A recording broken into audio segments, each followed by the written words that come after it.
maingay. Meron akong ibibigay sa sino mang maingay. Meron akong ibibigay. Mga lalaki, sabay-sabay ngayong hapon. Let me say, oh. Sabay say, oh. Mga babae, sabay-sabay ngayong hapon. Say, ow. Parang mas marami ang babae ah. Baka sa babae ko ito maibigay. Mga lalaki, everybody, oh. Mga babae, sabay-sabay, ow. Nako, parang sa babae yata.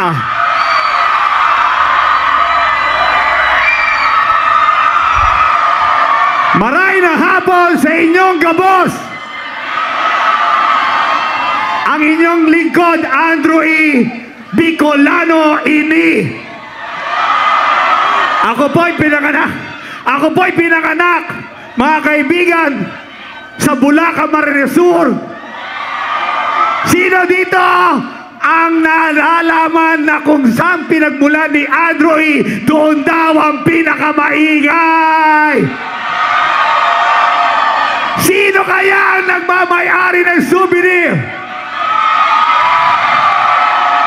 Pag sinabi kong 12, sabihin nyo alyansa. 12. 12. Pag sinabi kong para sa, sabihin nyo kaunlaran. Para sa sino ba ang pinakamaingay? Come on, everybody now! Nasaan ang ingay? Pinakamaingay! Come on! Asan ang pinakamaingay? Asan ang pinakamaingay? Here we go! 12!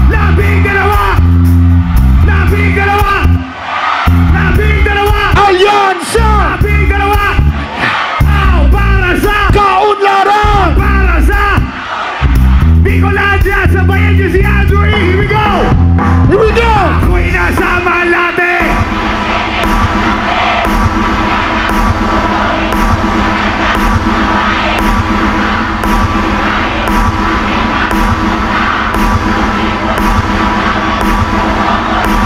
Here we go! Umana sa akin, nabil mo ko niya. Bili mo ko noon! Nagtutulo na siya, hindi pa Kami on! upang di mahalata. Yeah! Siya ay Bayabang! Come on! nagbibinisitwa. Daw siya sa alabang! Ako ay umakbay. Mahigpit na! Oh, naglalaway sa pata niya. Hapit na! Happy na ako'y makalinga. Why? Hindi ko siya matakbuhan. Yeah! Pag di ka maingay, hindi ko bibigay ko dyan. Come on! The night, alright, let's go, baby! Oh yeah, at pinatayang Hindi ko ilaw. marinig. Oh, madalas, lumalabas. Para dito na ba? Here we go! Kakape, hati ko ako ay Inaya, come on! inom daw kami. At Saang kaya? kaya kaming dalaway. What? Uminom na amin. Yeah! Kinakadya ang Baso! at sabi niya sa akin. Cheer! At di ko alam ay meron siyang inilagay. Come on! Ako'y bigla nahilo. What? Nawala ng Aking malay! nang ako'y magising. Aking napansin. Yeah! Pagana na Motel! Come on! kaya nasabi ko na ko, iispit na ako. Pag nabo ko lang girlfriend ko. Mahirap! To, wala sa isip ko ang kanyang baywang. Sa sino mang maingay? Come on! When the night, alright, let's go, baby! Oh yeah, at pinatayang ilaw. Everybody sing! Oh, madalas, lumalabas. Take it to the top! Oh, darling,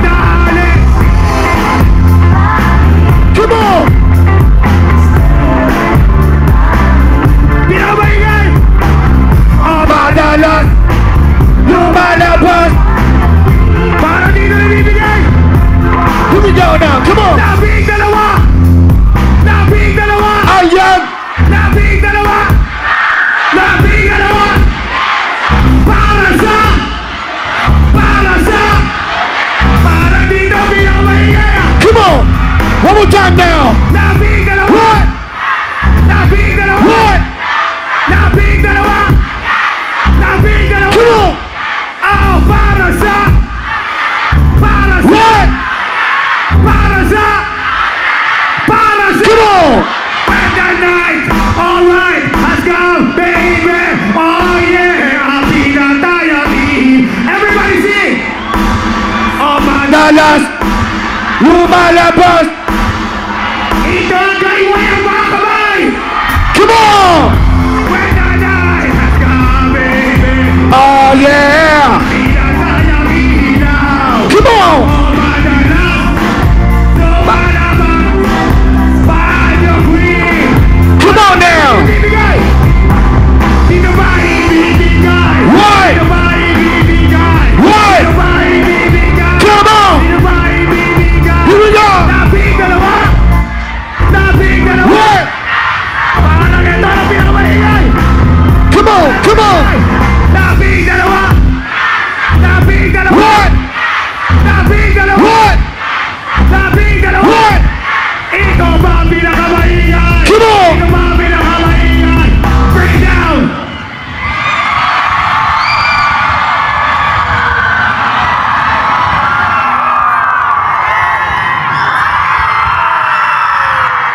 Labing dalawa! Labing dalawa! Labing dalawa! Labing dalawa! Ang mga tinutukoy kong alyansa ay nasa inyong harapan. Kasama ni Andrew E. God bless Bicol! Thank you very much! Maraming salamat po, Andrew!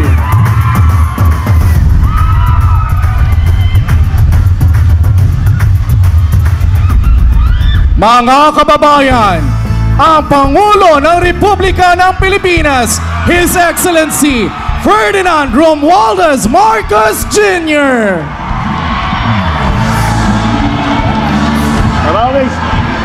Maraming salamat po. Anong sabi ni Andrew E? 12! 12! Para sa magandang hapon po sa inyong lahat. Good afternoon po, Bicol. Maraming salamat sa inyong lahat. At kayo'y nakarating dito sa aming konting rally para ipakilala po at magpakilala ang aming mga kandidato para sa Senado sa darating na halalan, na darating sa Mayo.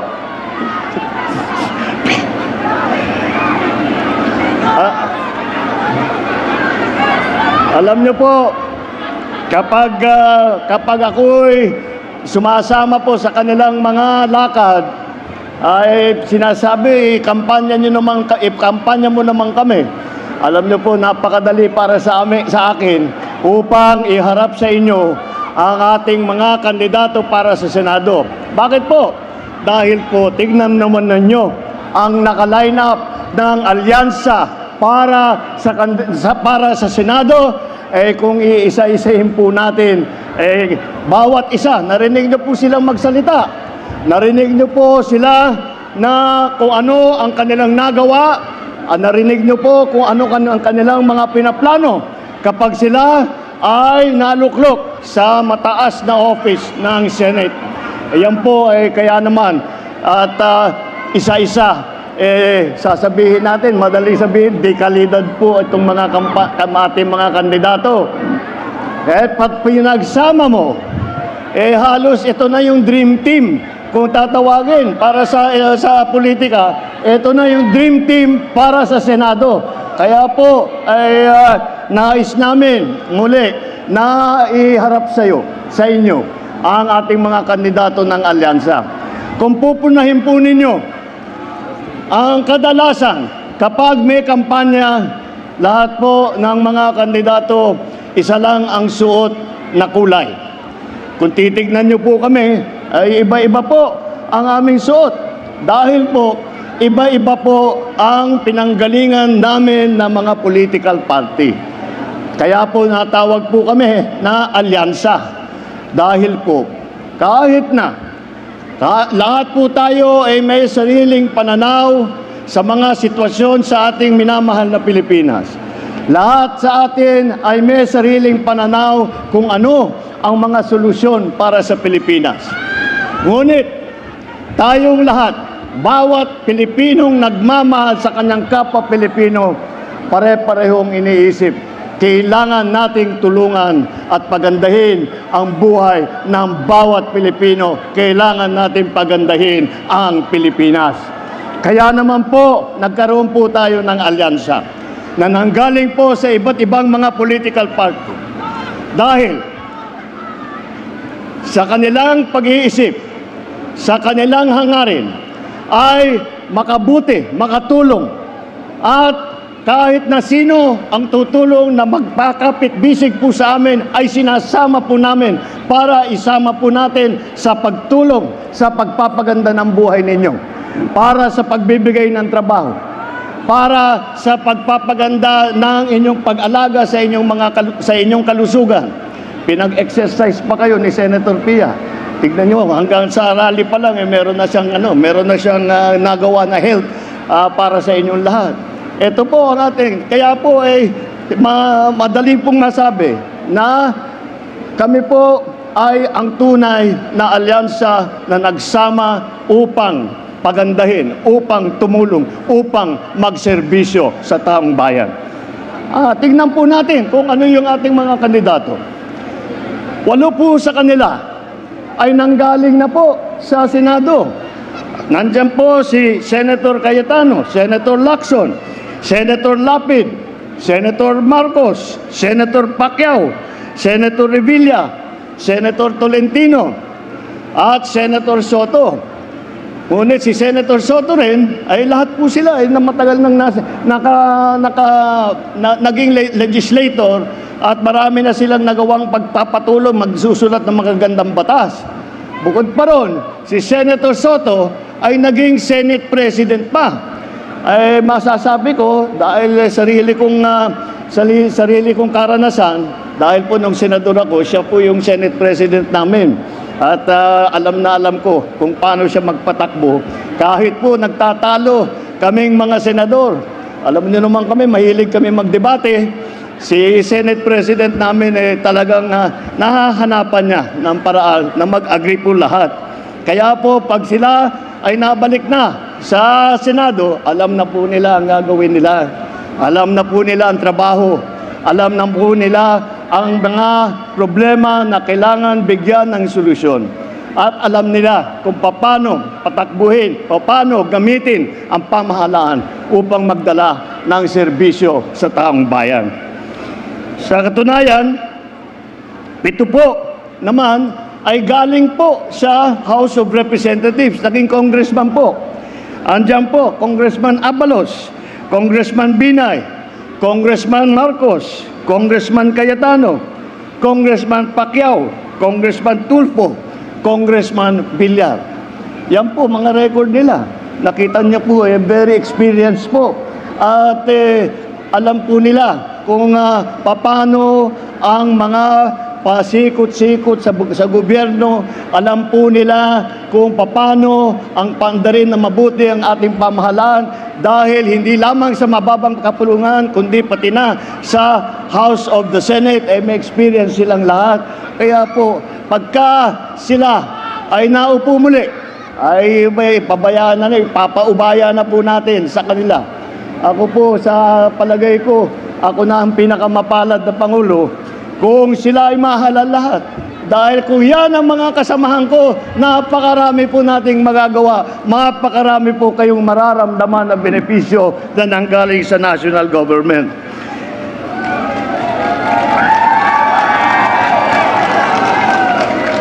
Apat naman ang nagsilbi, kung hindi sa kabinete, ay sa yung tinatawag na cabinet rank. Bale, secretary sila. Andiyan po si Secretary Abalos ng DILG, ng local government. Dahil po nung ako'y umupo at iniisip ko, sino ba ang maganda siguro nakakaunawa sa mga issue ng local government, may balita ako na meron daw magaling na mayor dati sa Mandaluyong na maraming natanggap na premyo. Kaya sinabi ko, ayan, marunong yan, nakakaintindi. Kaya DILG Secretary noon, si Secretary Ben-Hur Abalos. At si Erwin Tulfo naman, naging Secretary po ng DSWD. Ganun din po ang aking pag-iisip. Noong umupo po ako bilang Pangulo, sabi ko, sino ba ang kilala ko na walang ginawa araw at gabi kung hindi tumulong sa ating mga kababayang nangangailangan? At kaagad, naisip ko po, kilala ko yan, kaibigan ko yan, naging partner ko pa sa radyo yan ang ating magiging Senator Erwin Tulfo. Andyan din po si Senator Tolentino na nanggaling po sa MMDA, yung Metro Manila Development Authority. Napakahirap po na trabaho yan dahil po, isipin ninyo, lahat ng mga lungsod ng Metro Manila ay kailangan pagkaisahin upang magsama-sama, upang magtulungan na pagandahin para pa maayos ang mga problema ng traffic, mga problema ng tubig, yung problema ng kuryente, lahat po yan ay siya po ang namahala niyan. At ngunit kahit ang ahensya niya ay Metro Manila Development Authority, ay masasabi ko po dahil ko pagkatapos po ng pagdaan ng Yolanda doon sa Leyte at sa Samar at saka sa Leyte at saka sa Visayas, nandun po ako. At panay ang hingi po namin ng tulong sa national government. At mabagal po ang response. Ngunit, ang una pong dumating na ahensya, hindi po namin nakalain. Ang unang dumating na ahensya sa Tacloban, sa Leyte, hanggang sa lahat ng Samar na tumulong na may dala na heavy equipment para mahanap po namin yung mga survivor po, para malinis po namin ang aming lugar. Ang unang dumating po ay ang MMDA na hindi lang po Metro Manila ang sinisilbihan.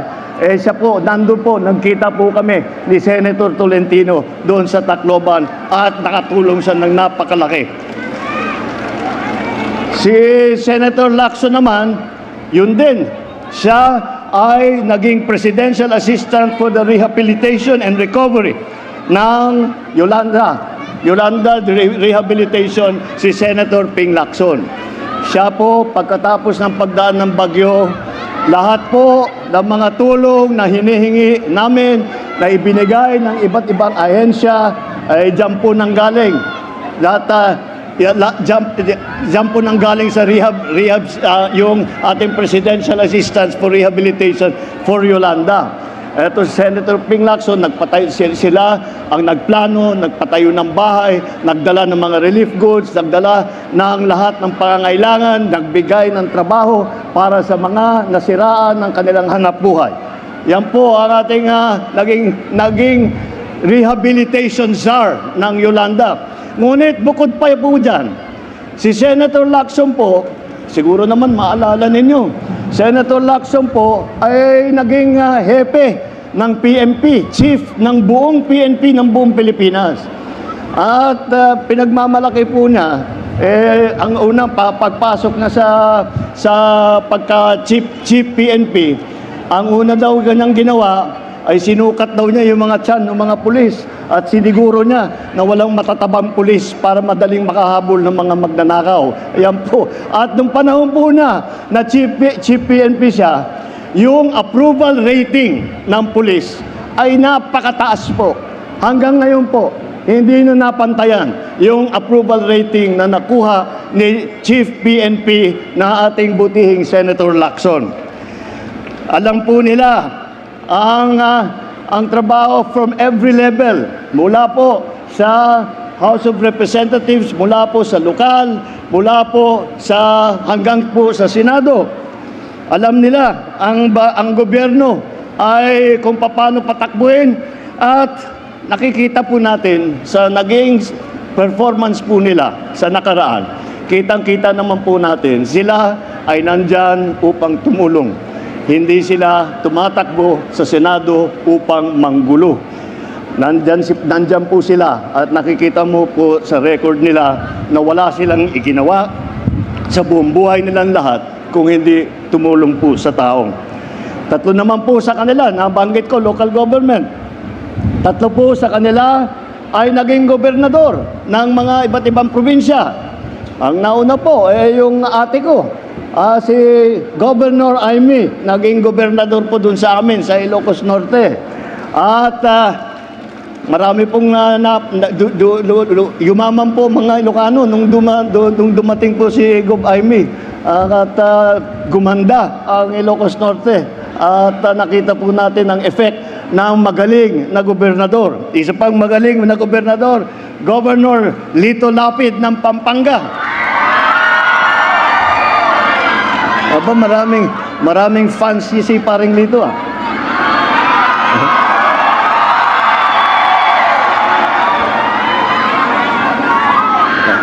Di kilala niyo naman pala ang ating kaibigan. At alam niyo naman kung matagal, siyempre kinikilala natin siyang artista. Pero action star. Hanggang ngayon, action star pa rin. Pero po, sasabihin ko po sa inyo, dahil sabay din po kami na senador, masasabi ko po sa inyo, baka hindi nyo nakikita ang ginagawa niyang trabaho, ang ginagawa niyang pag-aaral upang ulit makasulat ng magagandang batas upang gawin ang lahat, upang makapagserbisyo po sa taong bayan. At ang isa pa, naku, siguro kilala niyo ito, ang governor ng probinsya ng Cavite, Governor Bong Revilla.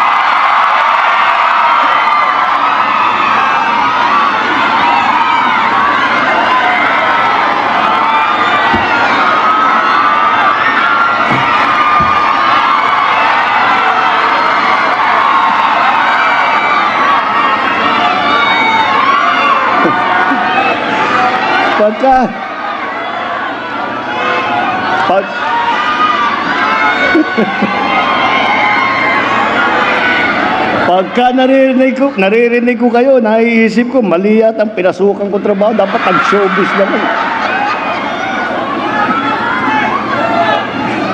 Pero isa pa yon, kilala niyo siya dahil nakikita siya sa television, sa sine, action star din. Hindi niyo po masasabi, pero hindi niyo po alam ng gobernasyon. Kung titignan niyo po, kung kayo po ay nakakabisita sa Cavite, at nakita ninyo ang Cavite noon, at tignan po ninyo ang Cavite ngayon, makikita nyo napakarami ang ginanda ng probinsya ng Cavite dahil po sa trabaho na ginawa ng Governor Bong Revilla.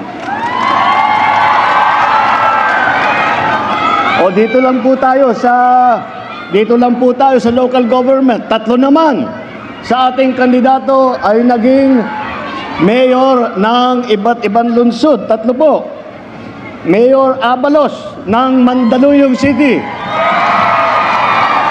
Siya po ay siguro sa lahat ng siya isa sa mga mayor ng lungsod, city mayor, na nakatanggap ng napakaraming premyo, napakaraming pagkikilala dahil sa kanyang mga ginawa, dahil sa dami ng kanyang natulungan, at bukod pa ron sa kanyang mga bagong patakbo, bagong sistema na ginaya po namin ng ibang local government. Ganyan po, yan po ang dating Mayor Abalos ng Mandaluyong. Andyan din po ang naging mayor ng, alam niyo po ito, alam niyo po, City of Tagaytay. Sinong naging mayor dito sa kasama natin? Senator Tolentino po, naging mayor. O, kita ninyo, hindi niyo alam. At ganun din. At siya ay nakapagserbisyo bilang mayor ng Tagaytay. At tignan po naman ninyong Tagaytay, ang ganda-ganda po ng development. At alam niyo po sa lahat ng nakasama ko po na senador, ito po ang hindi po mahihila ito dahil laging nag-aaral, laging nagbabasa, laging nag-iisip, laging nagkokonferensya kung ano pa ang pwedeng gawin para pagandahin ang kanyang pagsulat ng batas, para bigyan ng solusyon ang mga problema na hinaharap natin. At ang mayor ng pinakamayaman na lungsod sa buong Pilipinas, alam nyo kung sino, anong pinakamayaman na lungsod sa Pilipinas? O sinong mahiwagang mayor ng Makati? O, nakita mo?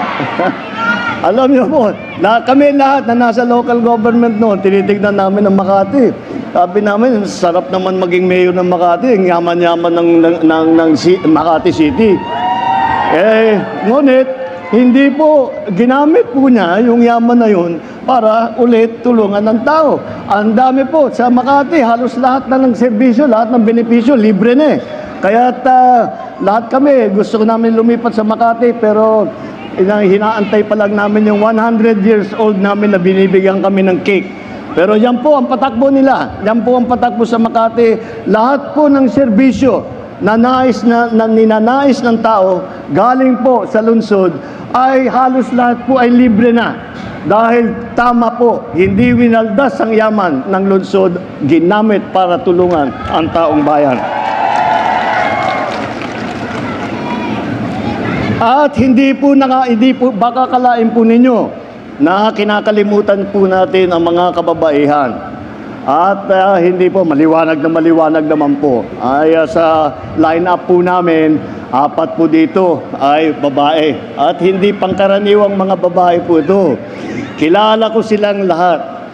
So, wala nang kasing tapang, wala nang kasing sipag, wala nang mas malaking malasakit, mas malaking puso kaysa sa 4 nitong mga ating kandidato para sa Senado. Kaya aasahan po ninyo, kapag nandyan sila sa Senado, ang 4 na kandidato natin ay sila'y titiyakin nila na malakas ang boses ng kababaihan, na ipagtatanggol ang karapatan ng ating mga kababaihan. Yan po ang ating mga lady senators.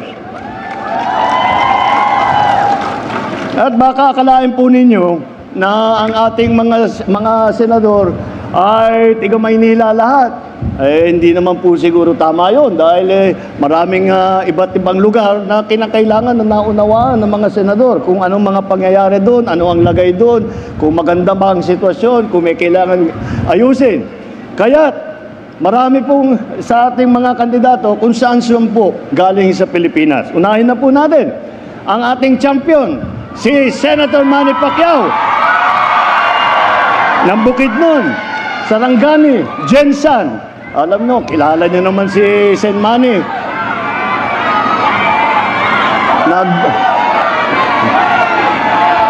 Ayos. Manny.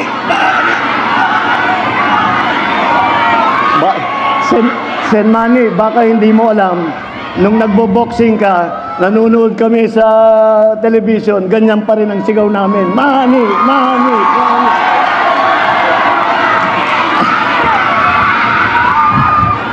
Si Erwin Tulfo naman ay Dabawenyo dahil doon sa po lumaki at sa Davao at sa Sulu kung saan po na-destino ang kanyang ama na naging bayani ng ating bansa.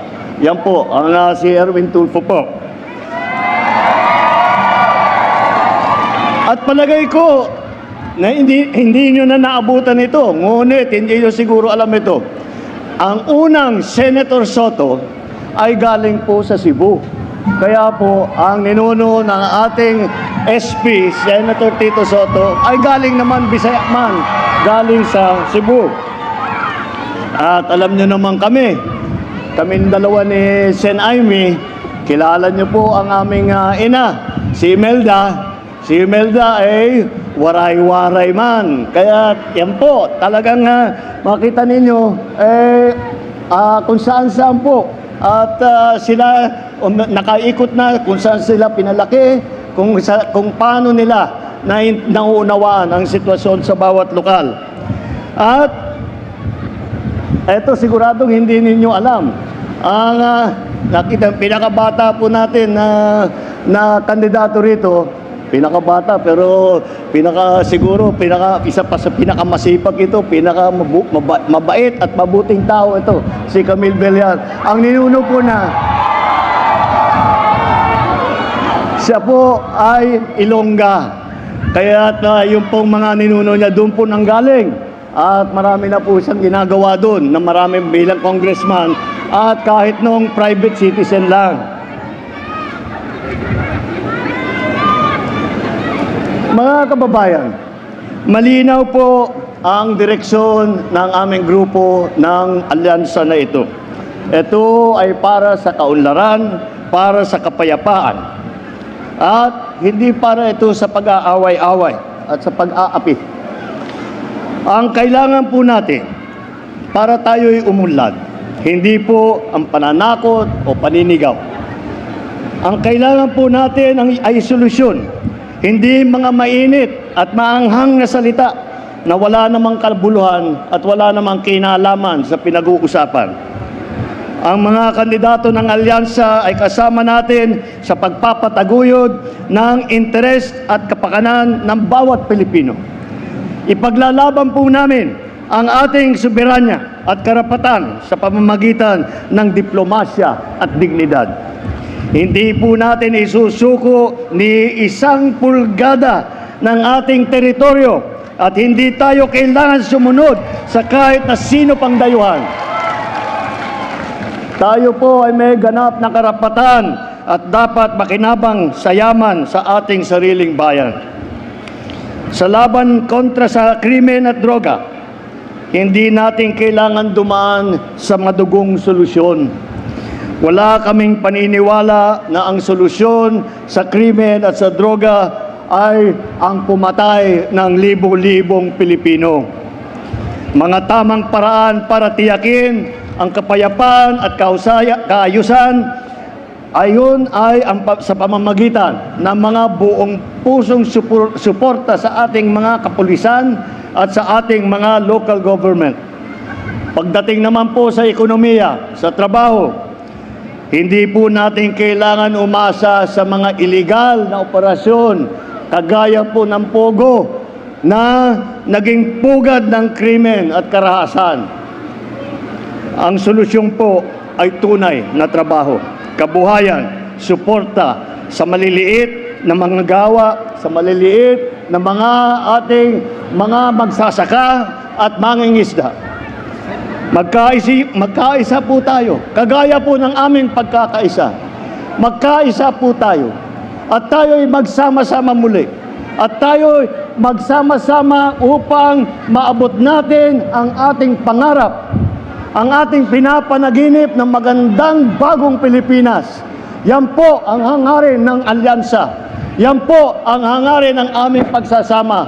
Kaya po kami nagsama upang palaguin, pagandahin ang serbisyo ng gobyerno. Kaya po, pagdating po sa Mayo, at kayo ay pupunta na at boboto, huwag na kayong magdalawang isip.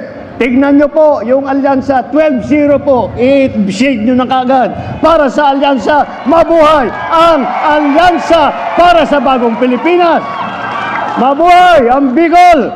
Maraming salamat po sa inyong lahat. Muli mga kababayan, ang Pangulo ng Republika ng Pilipinas, His Excellency Ferdinand R. Marcos Jr. Mga kababayan Bicolano! Once again, mabuhay ang alyansa para sa bagong Pilipinas! At ang ating mahal na Pangulo, Ferdinand Bongbong Marcos Jr. Mabuhay kayo lahat! Here we go! Everybody! Whoa!